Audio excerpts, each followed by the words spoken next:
What's going on, everybody, and welcome to the show. My name is Tim Hines, and I'm here to talk to you today about the starter state of mind, how an entrepreneurial spirit will make you a more savvy marketer.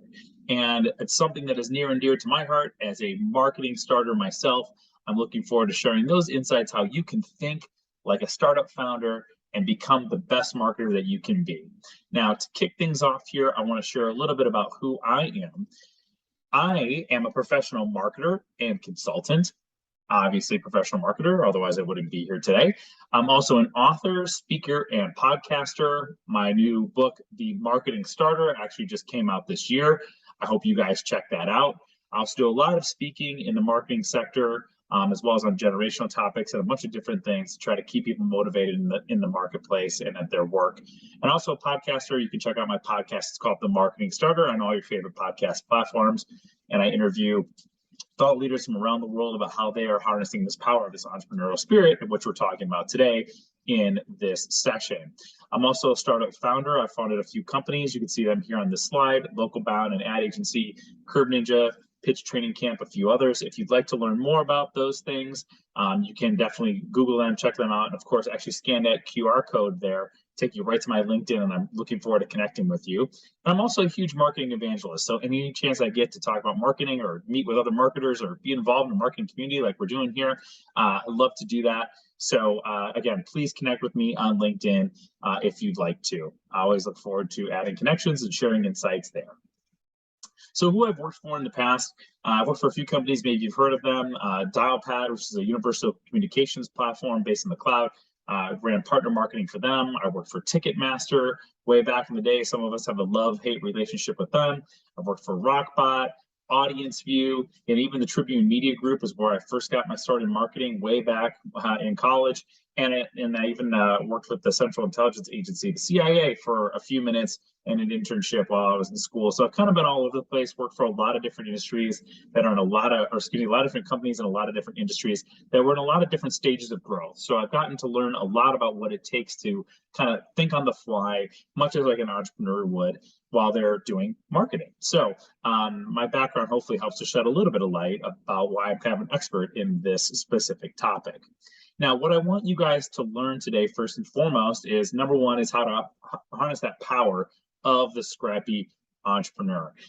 It's not something that maybe is innate in everyone or is something that comes natural. So this is something that I hope that can be learned.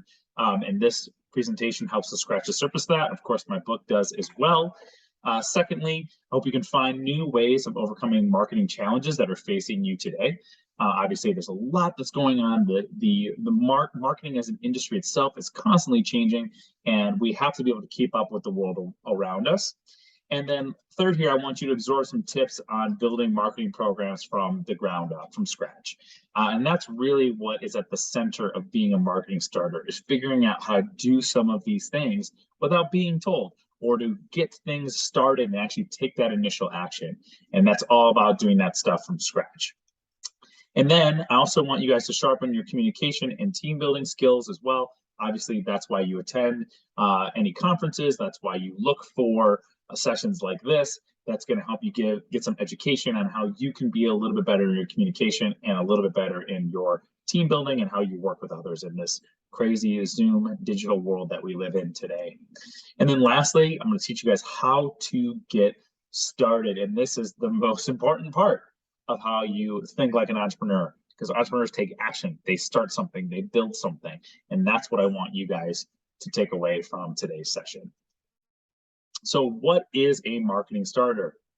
I define it as a marketer who applies an entrepreneurial mindset in all that they do, right? So in any aspect of whether they're working for themselves or working for another company, whether they are a director or leader themselves or they're not, a marketer can actually apply this entrepreneurial mindset to all that they do, because they can be constantly learning, constantly making changes, again, living on the fly, being able to be malleable, be mobile, be able to make those instant changes in the way that they work and the way that they live.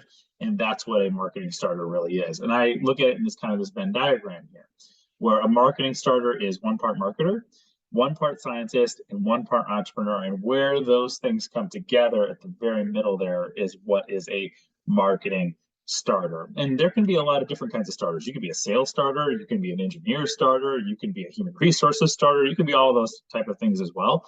Obviously, my background's in marketing, and marketing is my forte. So we're here to talk about what it means to be a marketing starter. And this is kind of that intersection of those things and how I see them actually functioning together. So what I want you guys to do from now on through the rest of the presentation here is actually just put your entrepreneurship hat on for a second. Think about what it would mean for you to wear that entrepreneur hat. Think about what it would mean for you if you were to step out and create your own business for a minute, and how you would need to go about marketing that business, perfecting that business, bringing that business to market, growing it, hiring people, establishing things, constantly making those changes that need to be made, focusing on the big picture while also getting wrapped up in the minutia.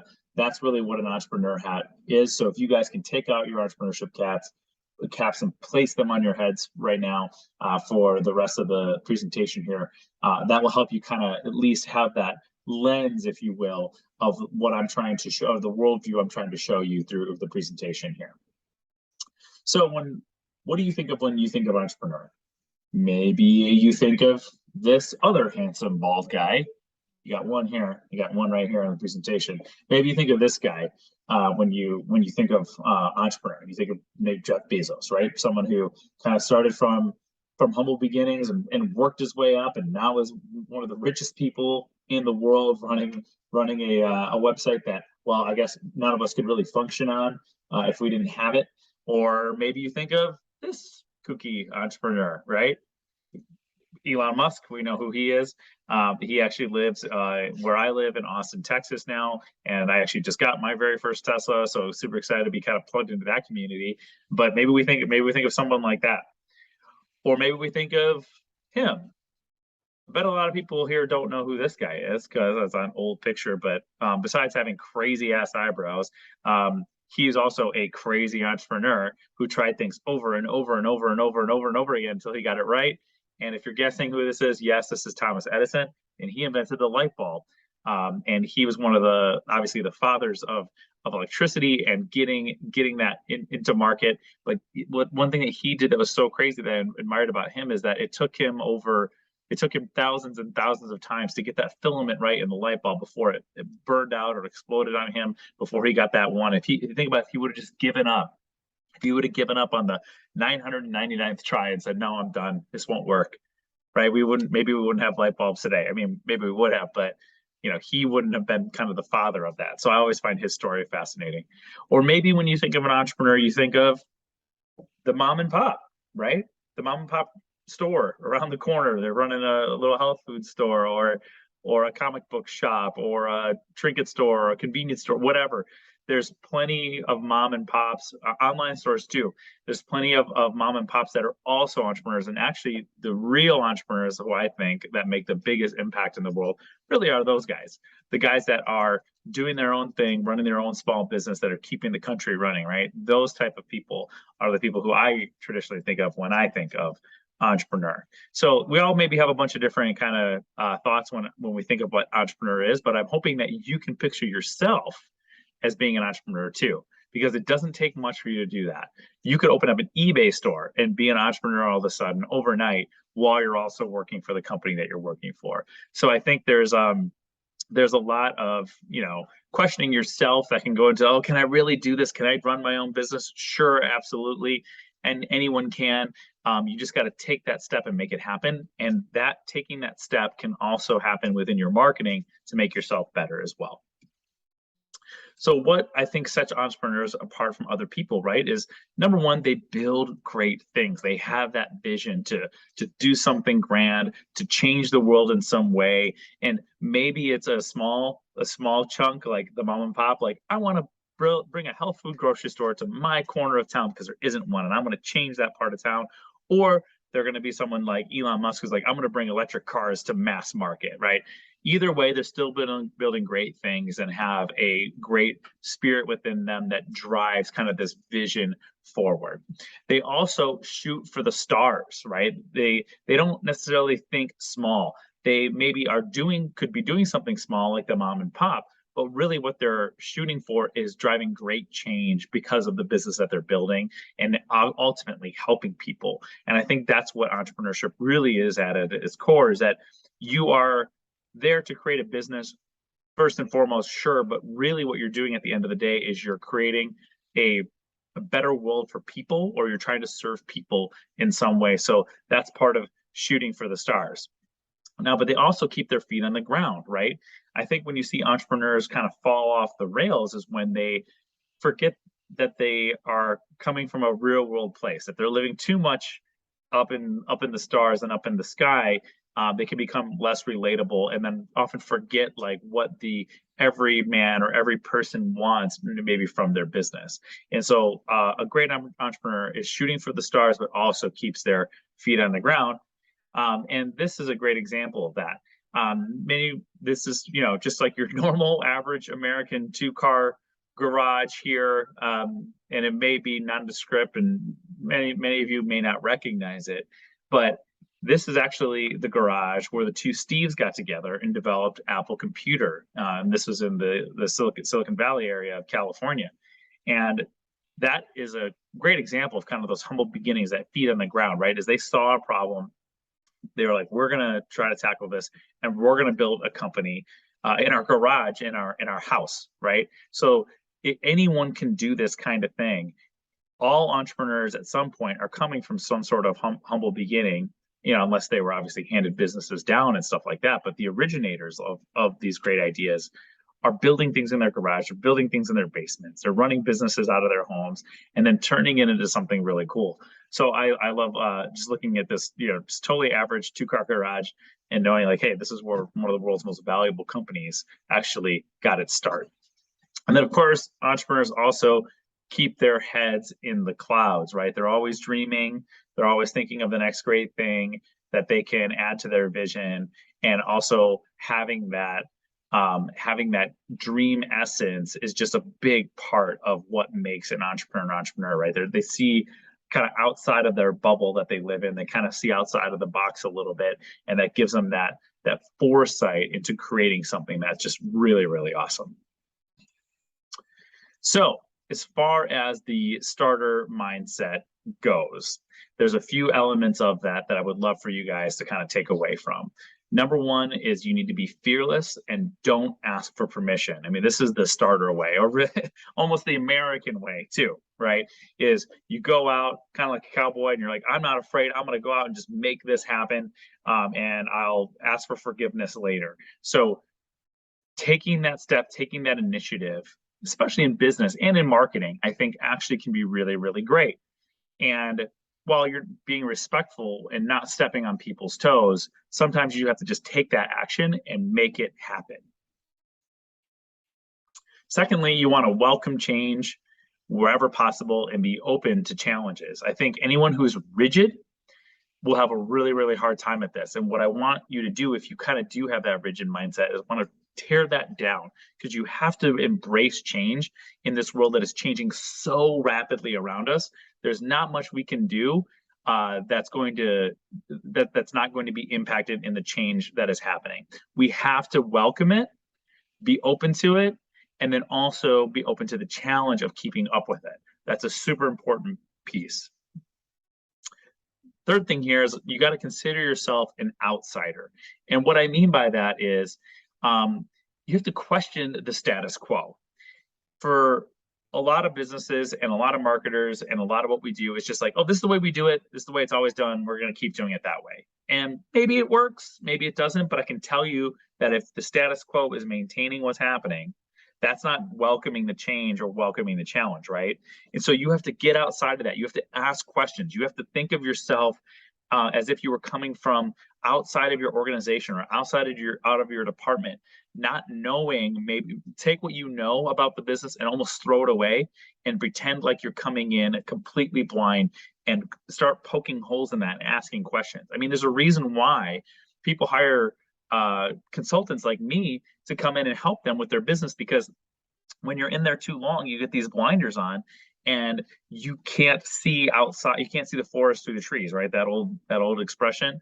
and they need consultants that are going to come in kind of with this outsider type of view to be able to help them make those changes that are necessary to keep the business moving forward. And so you need to consider yourself an outsider in what you do in your marketing. You also need to recover quickly and listen to feedback. An entrepreneurial trait is like knowing you're gonna fail, failing fast, and then getting up and trying again, getting back on that horse and continuing until you learn, until you break it, right? And then also listening to the feedback that you're getting from your peers, your customers, your employees, and your managers. And you want to focus on what matters, which really is that human experience. I was alluding to it a few slides ago where I was saying, like, at the end of the day, what we're doing out here is to serve people. Even if you're a B2B company or you're a tech-to-tech company, whatever, at the end of the day, there are people who are ultimately buying from you. There are people who are interested in what you have, and they want to know that you care about them and their human element and their human experience. And so focusing on that is important. And then be ridiculously resourceful. I think this one's kind of funny. And this is one I talk to in my book quite a bit. And that is finding what you can, kind of being like MacGyver, making an explosive device out of a paper clip, a piece of gum, and a rubber band, right? Like using all the things that you have around you in a very resourceful way to make things happen. When you're a marketing starter, you might find yourself in an organization that doesn't have every single resource in the entire world. And so you have to make what you can out of what you got. And so being ridiculously resourceful is going to help you win and be successful when you're taking the starter mindset approach. And then lastly, you need to take action and just do something. And I love this meme. I've seen this meme, like kind of poking at your favorite sports team saying like, come on, do something. And I'm a Chicago Bears fan. Do something, Bears, like do something, Bears offense. They don't do anything, right? But this is me poking me. You have to take that action and you have to do something. The difference between entrepreneurs and everyone else is that anyone can have an idea, but an entrepreneur or a starter will actually take action on trying to implement that idea. So implement, do something, don't do nothing. Now, the way that I do something is I actually use what I call my 3-phase approach. And I also talk to this in my book as well.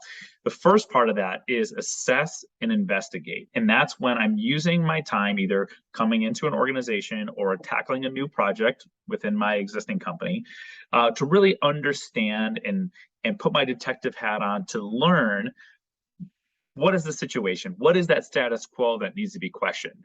I need to do a full assessment, kind of build and look at all the pieces that we have, all the pieces that would be missing, and what needs to be assembled and organized for me to be able to move forward with the project.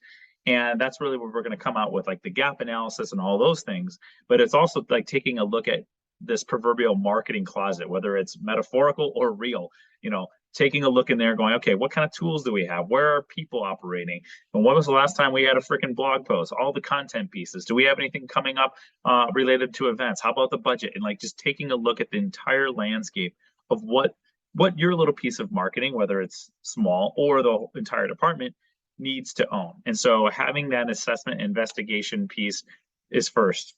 Second, once you've gotten your gap analysis and those other things is when you can start to get organized and building out what you need related to your programs. And so organization could be getting the new tools and resources that you need, building and finalizing your budget, hiring and bringing in the right people. And then once you kind of have that, you can start to build out all the programs and all of the things to get the drive set and ready to go.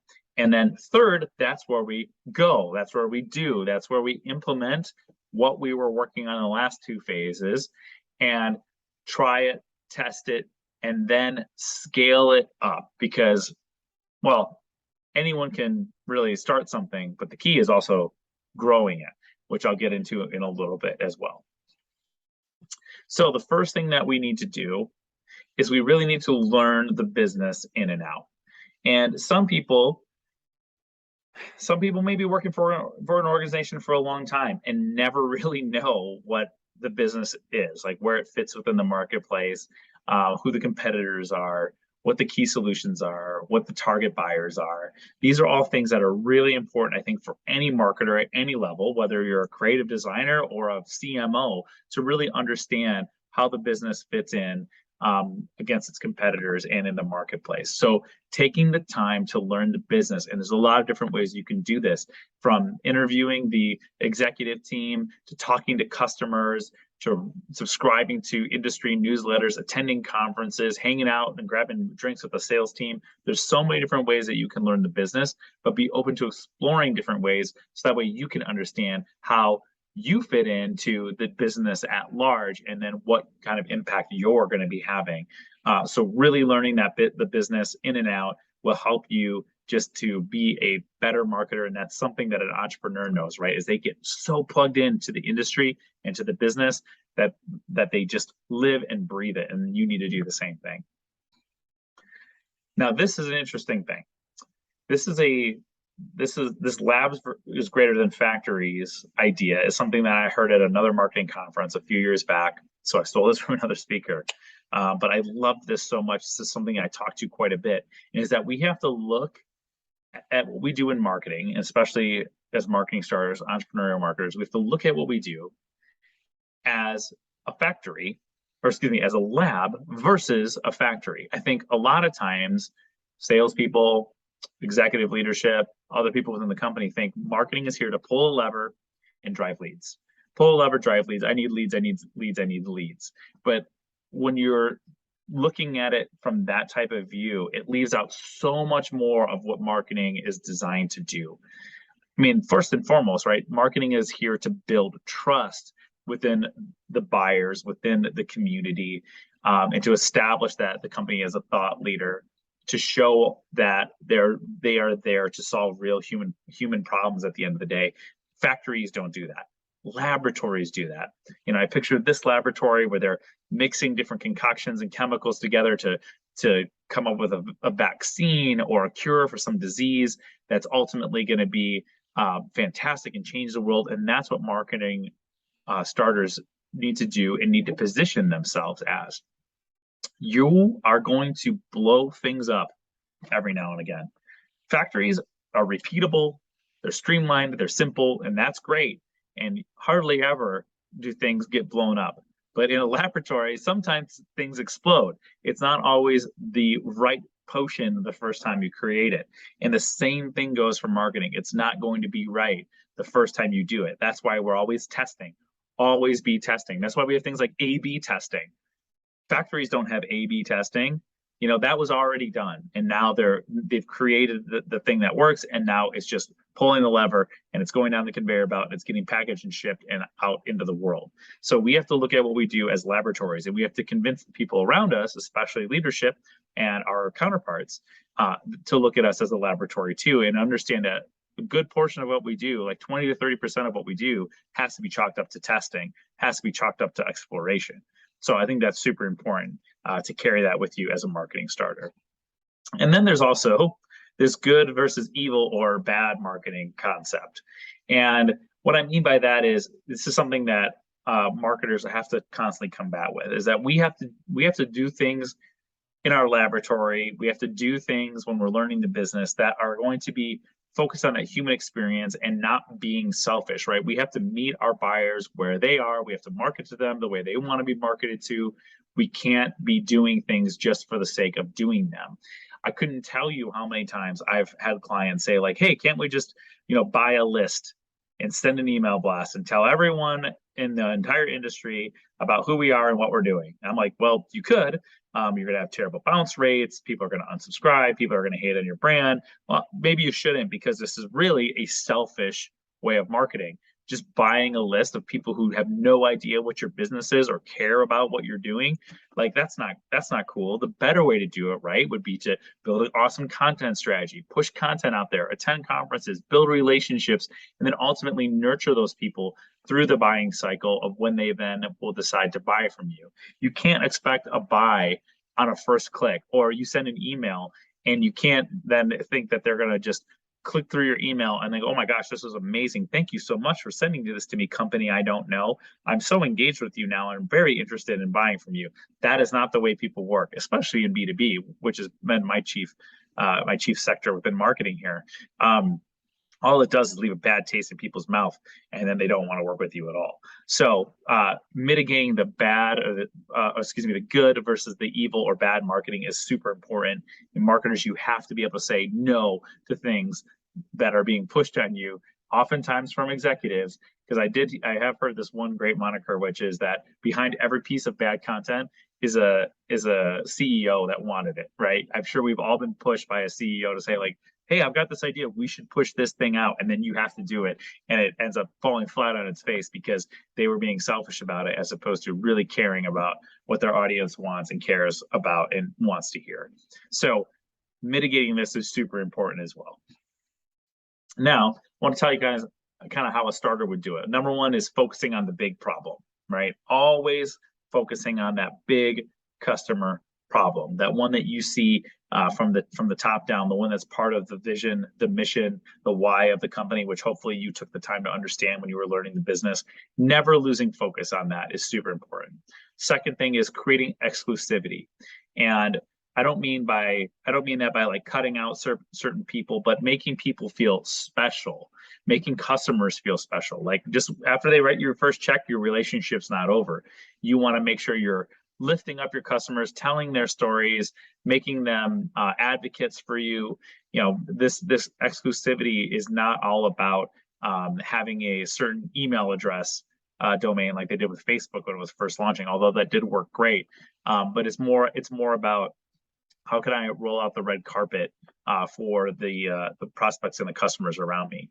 And then you want to innovate like crazy over and over again. And you can't innovate in a factory. You can only innovate in a laboratory. So again, back to that note a couple slides ago, innovation is the only way you're ever going to stay alive in this crazy, crazy world that is changing around us all the time. So you gotta have your innovation abilities top notch. And then lastly, of course, is being a master of hype. We are marketers, after all. We are advertising professionals. We are people that are on the march to rah, rah, rah, and shout from the rooftops about our company. So you have to be a master of that hype. And that's where your creativity kind of comes in, and understanding like, hey, how can I hype my business? How can I do it in a human way where it's going to be well received and is going to reflect great on me and work great on my business as well. So being a master of hype, super important. So lastly here is, what can we do? Well, number one is you want to own your business. And what I mean by that is, whatever little slice of marketing or of the general business that you are responsible for, you need to own it. And owning it means treating it like it's your own company. So remember that entrepreneurship hat that you have on right now? Well, that's where I want you to tighten that cap down and think about whether you're a creative designer, you're a digital marketer, you're a director of marketing, partner, whatever you do. Pretend like your little piece is your own company. So you need to live it, you need to breathe it, you need to nurture it, you need to make sure that you understand it in and out, how it impacts other people around you, how it's perceived in the marketplace, and then ultimately focus on growing it too. So really owning that, making it your own. Then be comfortable with the uncomfortable. So going back to that, embracing change and open to challenges, this goes right in line with that too. You can, if you're comfortable in what you're doing, then you're not growing, plain and simple. You need to be uncomfortable, slightly agitated. Not saying you need to like be completely stressed out, worried, frantic all the time. Not that. If you're in that type of environment, maybe you should get out. But you need to be slightly uncomfortable to the point of where you feel yourself growing, where you feel yourself innovating, you feel yourself recognizing pain points within what you're doing personally that are going to help you kind of take what you're doing in your career or in your marketing to the next level. So you need to get comfortable with that and understand that you're going to be uncomfortable and it's going to happen at some point. And that is a forcing function for growth within what you do. Then you want to set yourself up for success. And this is super important. A lot of marketers aren't great at this. And this was something I was not great at early in my career. I was out there, following protocols, working on the projects that I was working on. spinning my wheels sometimes, just really heads down. And then ultimately, when the project came to an end or my role came to an end at a company, I looked back and I was like, oh, I didn't really have any great KPIs from that thing, or I was like not really able to tell a great story. These are all things that I think that marketers should be focusing on, especially in this hyper digital world, is that you have to take a look at what metrics are most important within your specific role.